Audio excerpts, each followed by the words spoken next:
You have your mother's eyes or your father's smile, your hair color, your height, the shape of your earlobes, all inherited from parents who inherited from their parents, stretching back through generations. But how? What mechanism passes traits from parent to child with such reliability that families share recognizable features across centuries? The answer is genetics, the science of heredity and variation. Inside nearly every cell in your body are instructions inherited half from your mother, half from your father, determining not just what you look like, but how your body functions, what diseases you're susceptible to, even subtle aspects of personality and behavior. These instructions are written in DNA, organized into units called genes, packaged onto structures called chromosomes that duplicate and distribute during reproduction, passing information from generation to generation with remarkable fidelity. Welcome to Science for Sleeping, where we transform biology's complexity into peaceful understanding. If you're new here, you've discovered a place where inheritance becomes a bedtime story, where chromosomes and alleles become characters in the narrative of how you came to be.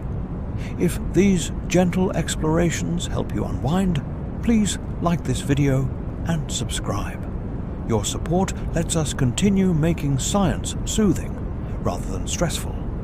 Tonight, we're exploring genetics slowly and clearly, how traits pass from parents to children, why siblings can look different despite sharing the same parents, what dominant and recessive mean, how genetic mixing creates diversity, why some traits skip generations, and how this elegant system of information transfer has been operating since life began. You'll understand inheritance not as mystery, but as mechanism, comprehensible and beautiful in its logic.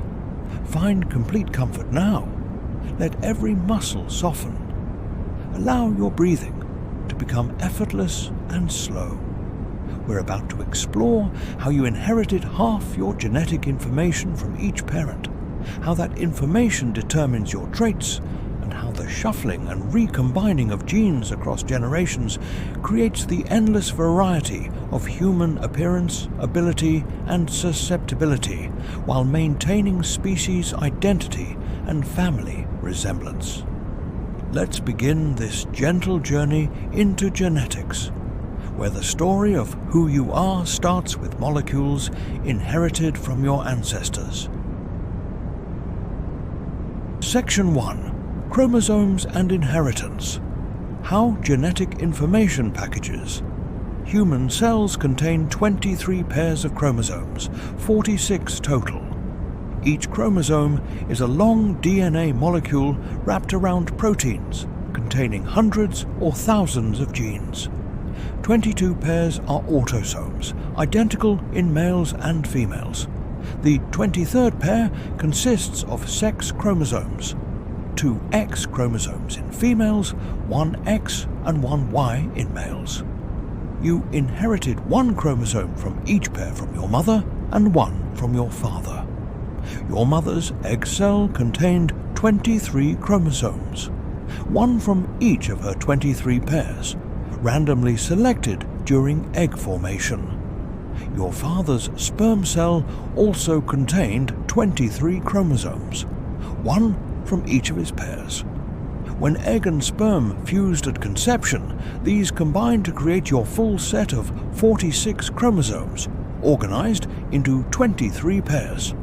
This is sexual reproduction's elegance. Each parent contributes half the genetic information, ensuring offspring are genetically related to both parents while being unique, different from either parent and different from siblings, except identical twins. The randomness of which chromosomes end up in which egg or sperm cell creates enormous genetic diversity. Consider the mathematics. For each of your 23 chromosome pairs, you received one from your mother and one from your father. But which of her two and which of his two was random? This creates over 8 million possible combinations from random chromosome assortment alone. When you account for additional mixing that occurs during chromosome formation, a process called crossing over, where chromosomes exchange segments, the number of genetically distinct offspring two parents could produce is essentially infinite. This is why siblings look similar but not identical, unless they're identical twins from a single fertilized egg that's split. Chromosomes aren't just DNA storage. They're dynamic structures that change during cell division. Before cells divide, each chromosome duplicates, creating two identical copies called sister chromatids, joined at a region called the centromere during division. These separate, ensuring each daughter cell receives a complete set of genetic information. This process, mitosis, maintains chromosome number across cell divisions as your body grows and repairs itself. Gamete formation, creating eggs or sperm, uses a different process called meiosis. Here, cells divide twice, but DNA replicates only once, halving chromosome number from 46 to 23. This reduction is essential. If eggs and sperm contained 46 chromosomes each, offspring would have 92 chromosomes, doubling every generation.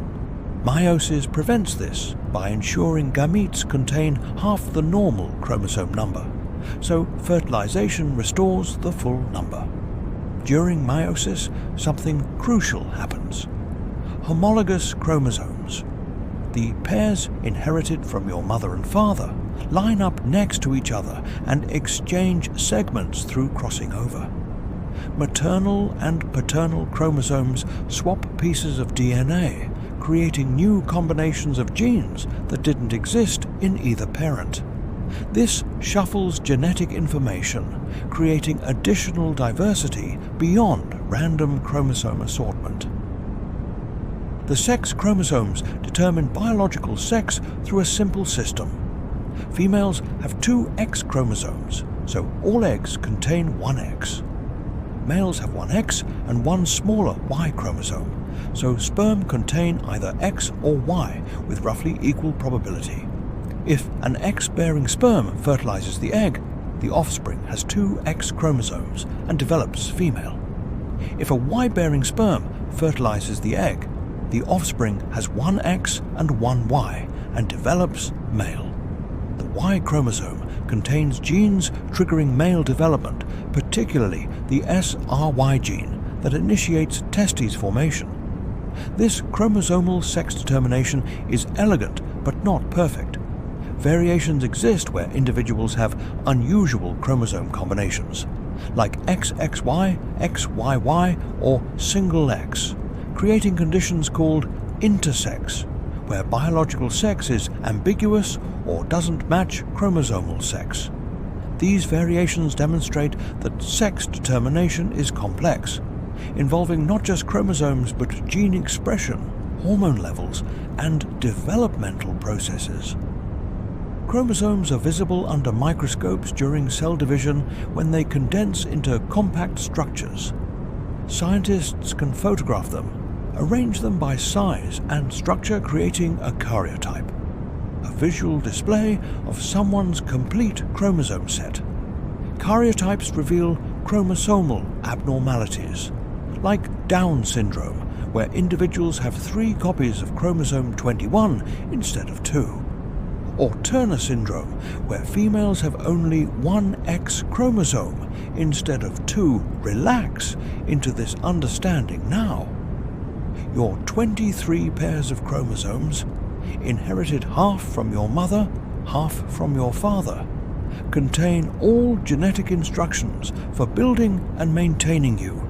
Each cell in your body, except eggs or sperm, contains this complete set, duplicated from the single fertilized egg you began as.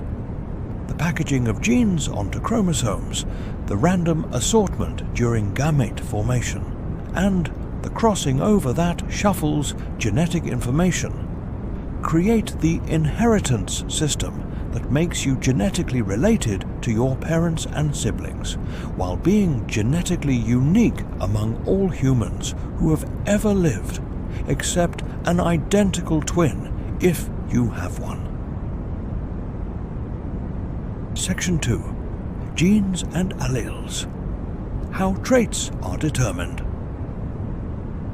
Genes are specific DNA sequences that encode instructions for building proteins or regulating other genes.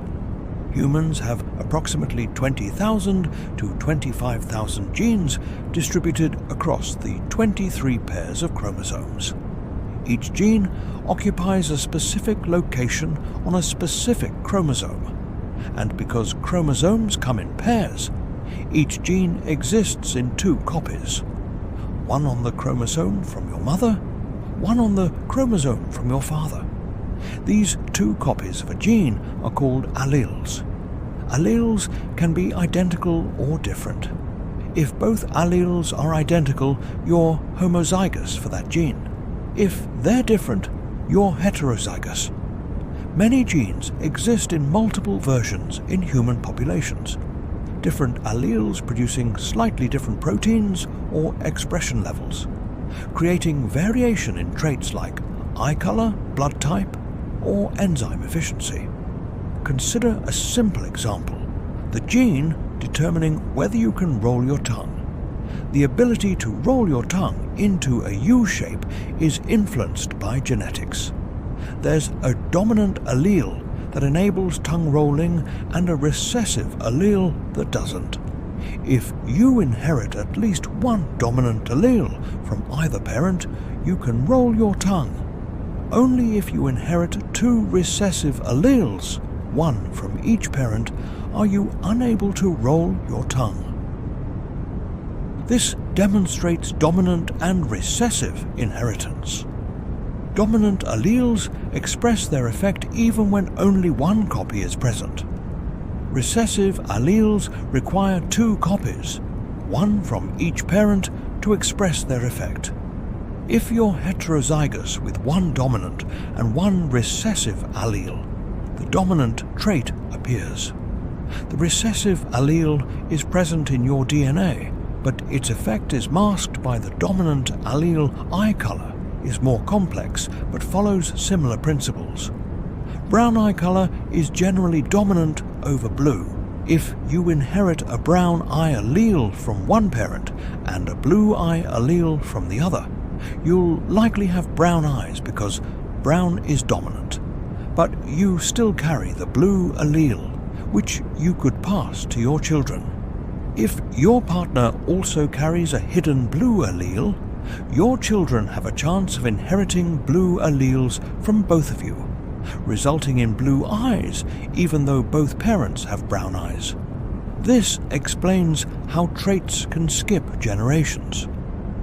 Recessive alleles can hide for generations in heterozygous individuals who don't express the trait but can pass the allele to offspring.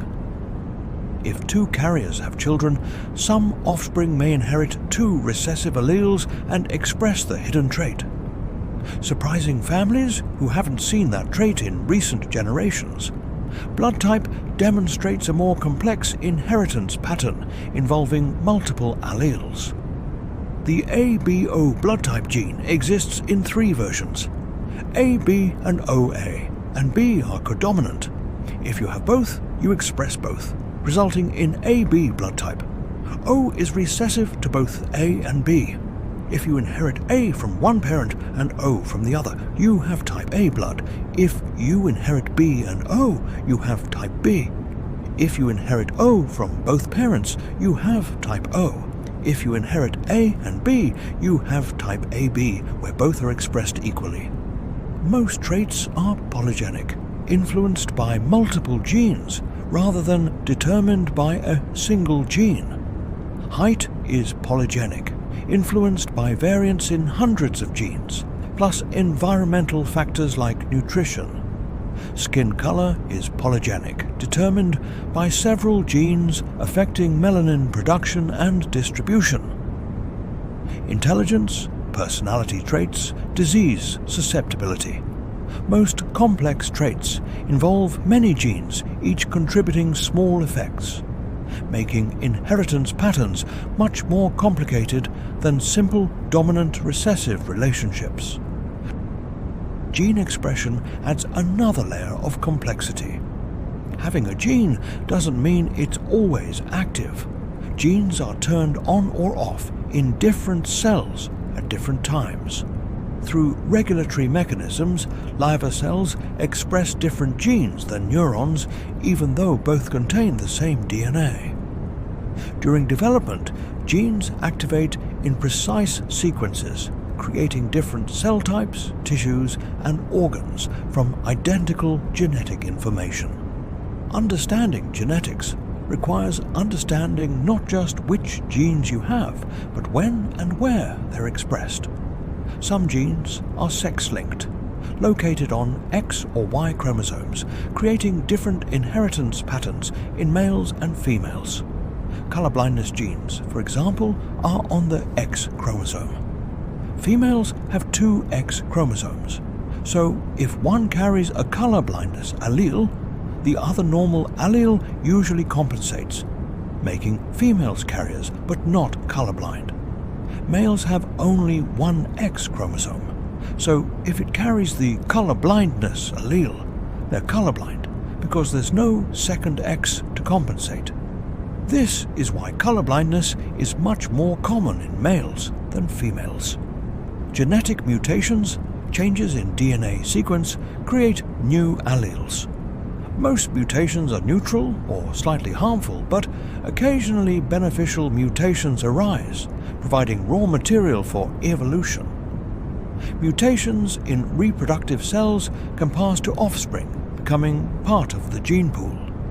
Mutations in body cells affect only that individual, potentially causing problems like cancer, but not inherited by offspring.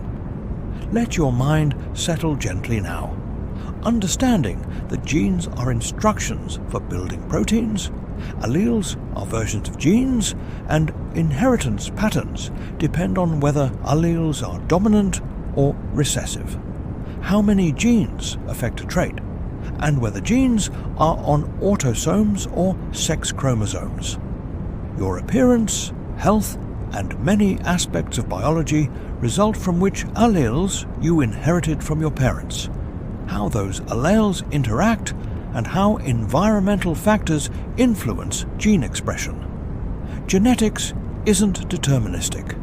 Genes create tendencies and possibilities that environment, chance, and choice shape into actual outcomes, making you both genetically defined and uniquely individual. Section 3. Mendelian inheritance, the patterns that predict traits. Gregor Mendel, an Austrian monk working in the 1860s, discovered the fundamental patterns of inheritance by breeding pea plants and carefully tracking traits across generations.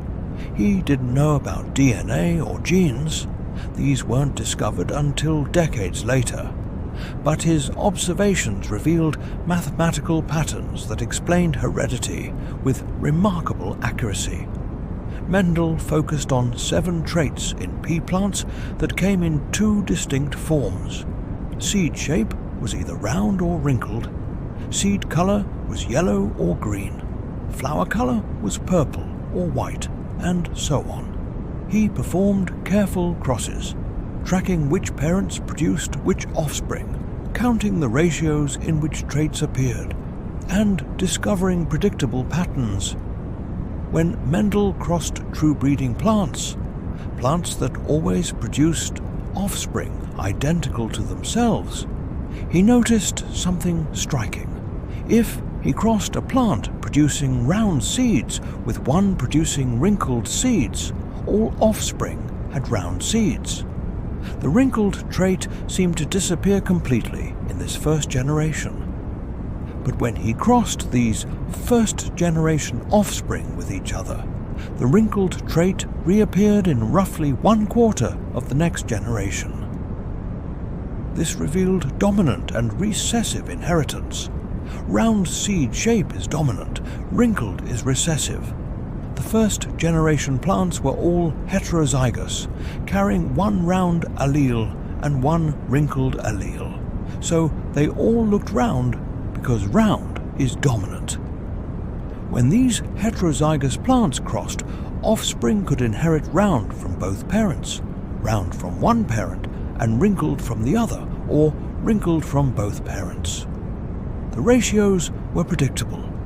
Roughly 1/4 homozygous for round, 1/2 heterozygous appearing round, and 1/4 homozygous for wrinkled. Mendel tested this with thousands of plants, meticulously counting offspring, and found consistent 3-to-1 ratios of dominant to recessive traits in the second generation.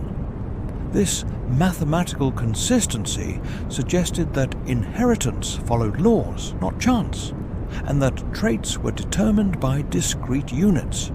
We now call genes that maintain their identity across generations rather than blending. Mendel also discovered independent assortment. When tracking multiple traits simultaneously, they inherited independently unless genes were on the same chromosome. A plant could inherit round seeds and yellow color, or round seeds and green color, or wrinkled seeds and yellow color, or wrinkled seeds and green color in predictable ratios. Each trait followed its own inheritance pattern, regardless of other traits, demonstrating that genes for different traits don't influence each other's inheritance. These Mendelian patterns explain much of human inheritance.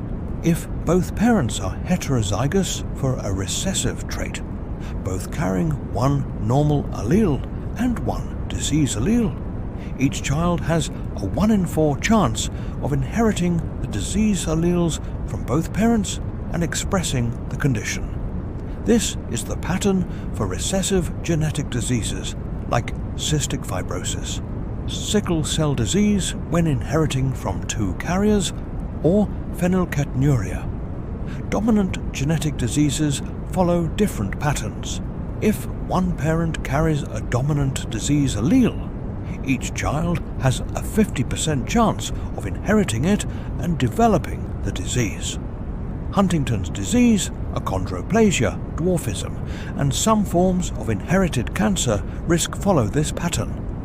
Dominant diseases are often less severe or later onset than recessive diseases because highly severe early onset dominant diseases reduce reproductive success so strongly that they're eliminated from populations through natural selection.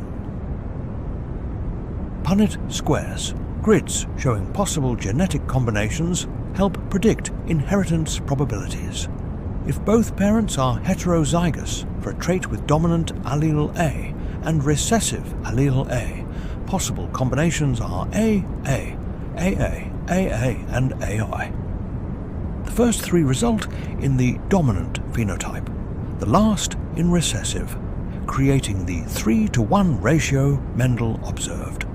These squares work for 1 gene, 2 genes, or more, though they become complex with multiple genes.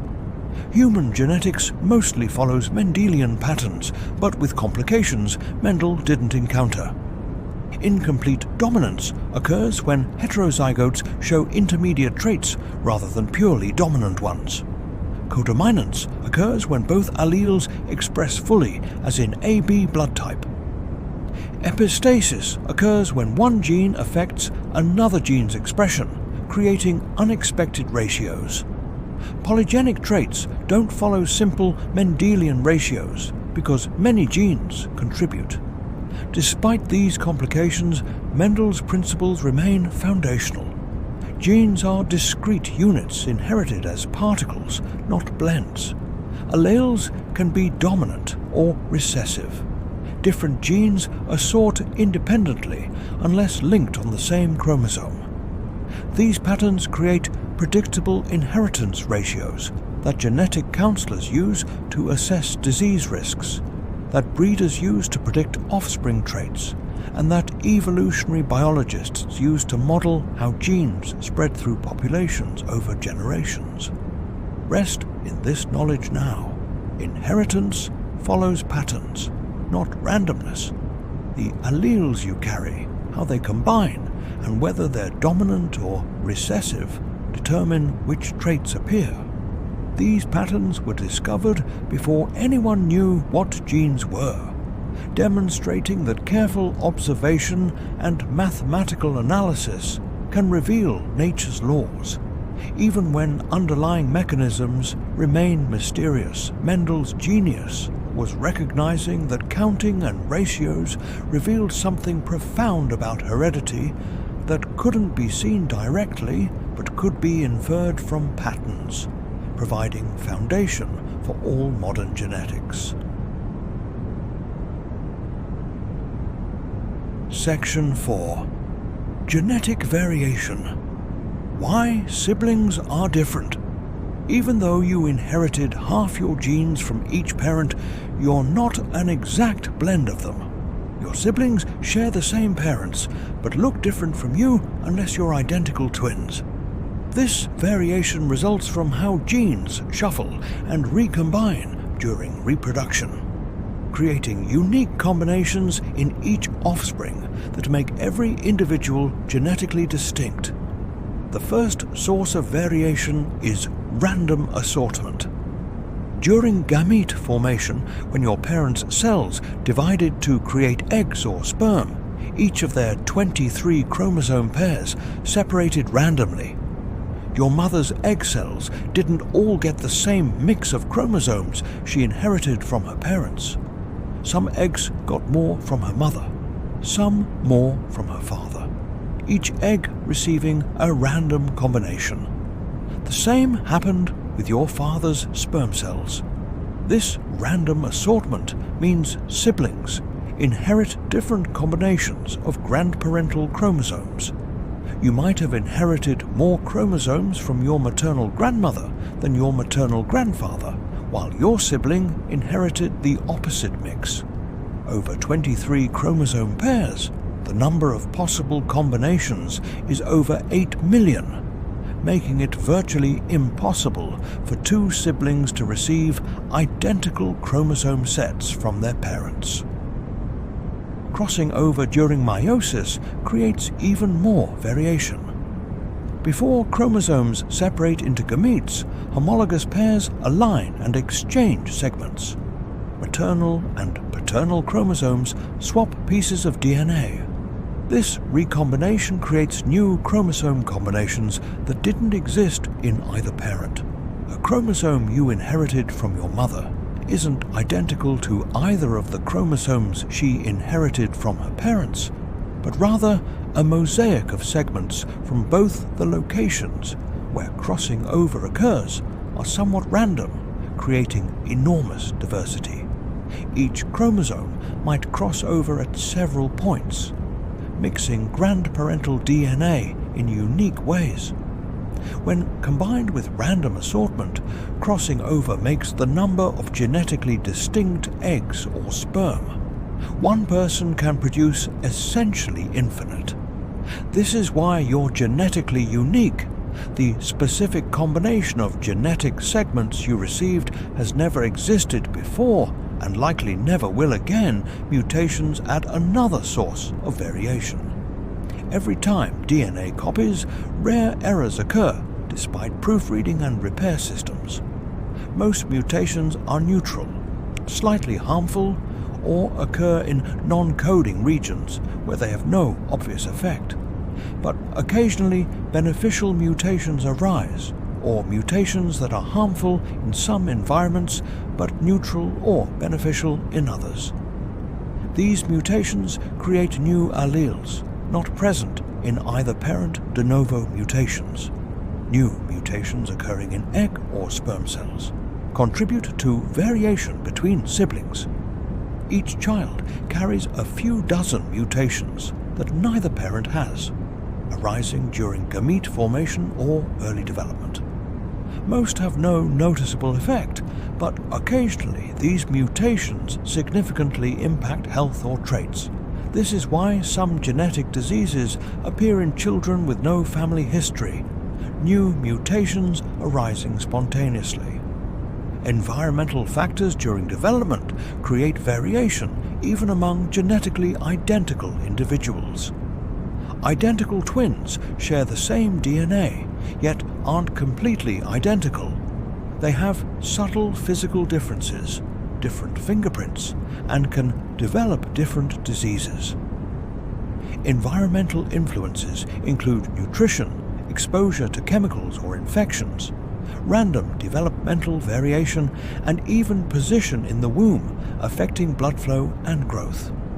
These factors mean that genes create possibilities, but environment influences which possibilities become reality. Epigenetic variation, chemical modifications of DNA and histones affecting gene expression without changing DNA sequence, creates additional differences. Identical twins can have different epigenetic patterns, despite identical DNA, leading to differences in gene expression, health, and traits.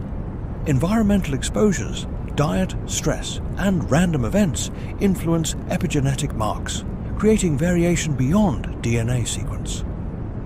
Gene expression is also inherently probabilistic. Even in cells with identical DNA in identical environments, random fluctuations in molecule numbers cause genes to turn on or off at slightly different times or levels. This stochastic variation means that development isn't perfectly deterministic. Random chance influences outcomes, creating variation even when genes and environment are controlled. Sexual reproduction's entire purpose is generating variation. Asexual reproduction produces genetic clones, limiting adaptation to environmental changes. Sexual reproduction shuffles genes, creating offspring with new combinations that might be better suited to changing conditions than either parent. This variation is evolution's raw material. Without it, natural selection has nothing to select, and populations can't adapt. The genetic differences between siblings demonstrate that inheritance is not deterministic. You're not predetermined by your parents' genes, but rather created from a unique subset of their genetic information combined in ways that have never existed before. This makes you genetically related to your siblings.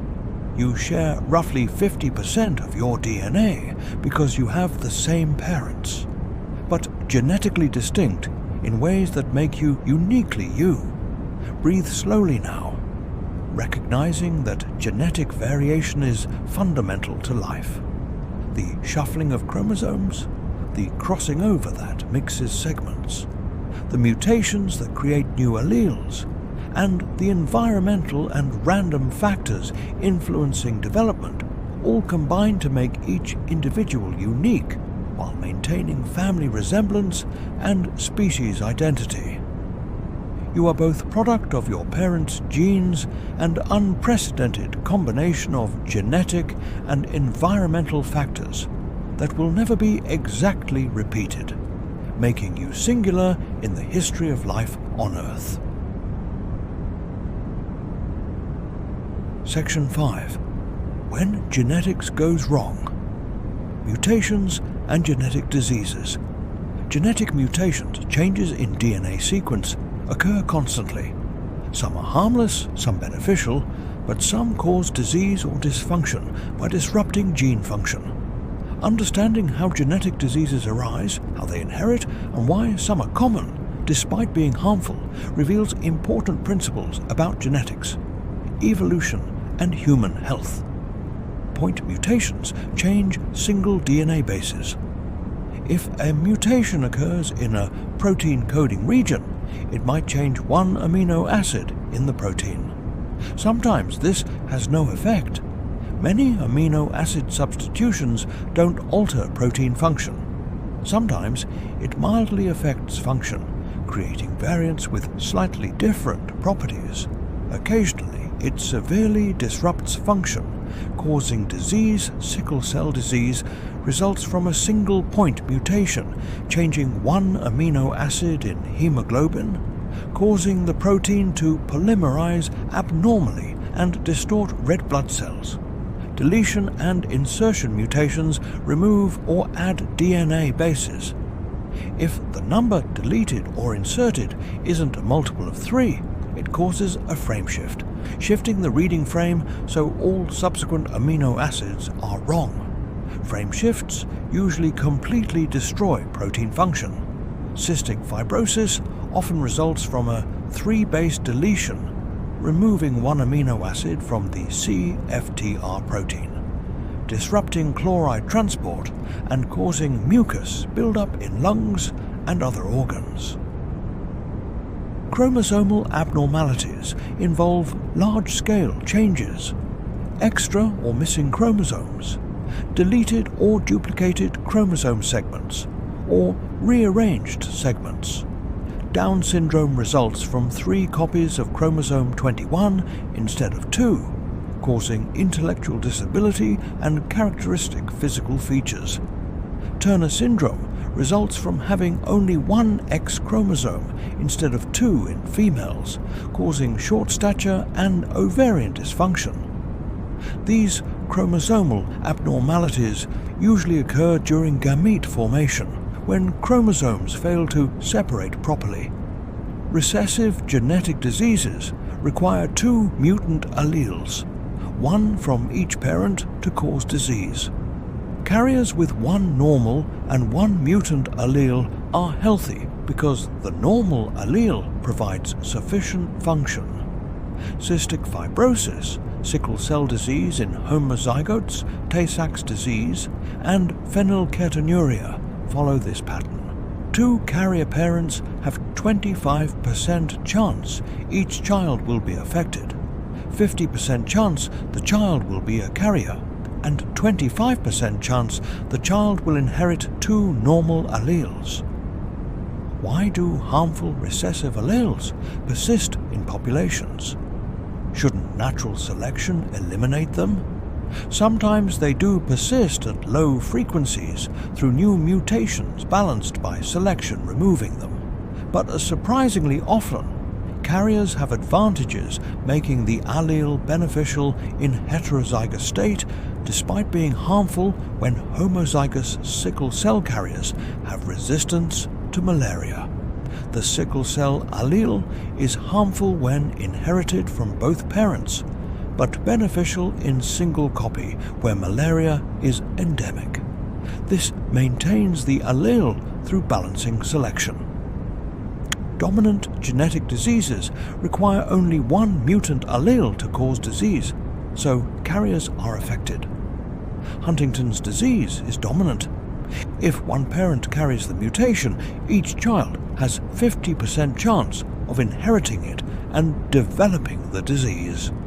Dominant diseases are usually less severe or later onset than recessive diseases, because highly severe early onset dominant diseases prevent reproduction, eliminating themselves from populations. Huntington's often manifests after reproductive age, allowing the allele to persist despite being lethal. X-linked diseases affect males more than females, because males have only 1 X chromosome.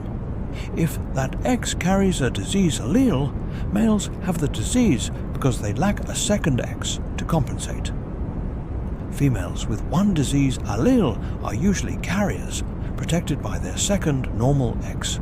Hemophilia, Duchenne muscular dystrophy, and red-green color blindness are X-linked, explaining why they're much more common in males than females. Genetic diseases can result from mutations in any of thousands of genes. Over 4,000 genetic diseases have been identified, each caused by mutations in specific genes. Most are rare, affecting fewer than 1 in 10,000 people, but collectively they affect millions. Some populations have higher frequencies of specific diseases due to founder effects, where small founding populations happen to carry disease alleles, or genetic drift in isolated populations, or selection for heterozygote advantage. Genetic testing can identify disease alleles before symptoms appear. Carrier screening identifies heterozygotes who might pass disease alleles to offspring. Prenatal testing during pregnancy can detect chromosomal abnormalities or specific disease alleles. Newborn screening tests infants for treatable genetic diseases, allowing early intervention. Predictive testing for adult-onset diseases like Huntington's allows at-risk individuals to know their status, though this raises ethical questions about knowing you'll develop an incurable disease decades in advance. Gene therapy, correcting genetic diseases by fixing mutant genes or providing functional copies, is becoming reality for some diseases. Treatments for certain forms of inherited blindness, blood disorders, and immune deficiencies have shown success. CRISPR gene editing might eventually correct mutations directly in patients' cells. But gene therapy is complex, expensive, and works better for some diseases than others. It's not a universal solution, but rather emerging treatment for specific, well-understood genetic conditions. Most common diseases, heart disease, diabetes, cancer, mental illness, have genetic components, but aren't purely genetic. They're multifactorial, influenced by many genes plus environmental factors. Having genetic susceptibility increases risk but doesn't guarantee disease. Lifestyle, environment, and chance all contribute. Understanding genetic risk helps with screening and prevention, but doesn't determine fate. Settle into calm now, recognizing that genetic mutations are natural parts of life. They create variation that drives evolution, but also cause disease. The same processes that make you unique also create possibility of dysfunction. Most mutations are harmless, but harmful ones persist through various mechanisms, creating the genetic diseases affecting millions. Understanding these diseases through genetics enables screening, treatment, and prevention, demonstrating how fundamental biology translates into practical medicine, benefiting human health and reducing suffering caused by our genes' imperfections. The future of genetics involves understanding gene-environment interactions more fully, developing personalized medicine based on individual genetic profiles, using genetic information to prevent disease before it develops, and hopefully avoiding the ethical pitfalls of genetic discrimination, eugenics, and deterministic thinking that plagued the past. Genetics provides powerful knowledge about human biology. Using that knowledge wisely requires understanding both what genes do and don't determine about who we are. Rest completely now in this understanding. Genetics explains much about inheritance, disease risk, and biological variation, but doesn't determine destiny. You are a product of genes inherited from parents, environmental influences from conception onward, random developmental variation, and countless choices and experiences throughout life. Genes create possibilities and tendencies, but you and your environment determine which possibilities actualize. Understanding genetics helps you understand yourself and your health risks, while recognizing that genes are not fate. They're starting points from which life unfolds through complex dynamic interactions between biology and experience that make you who you are. genetically influenced but not genetically predetermined, shaped by DNA but not defined by it, connected through heredity to all your ancestors while remaining uniquely individual in ways that genes alone cannot explain. Sleep peacefully, knowing that genetics is neither destiny nor irrelevant, but rather one crucial factor among many shaping human life, health, and identity. A factor we increasingly understand and can use to improve health, predict risks, and appreciate the elegant mechanisms through which life passes information across generations, while creating endless variation that makes each individual unprecedented and irreplaceable. Thank you for listening. Rest peacefully tonight, and please like and subscribe for more.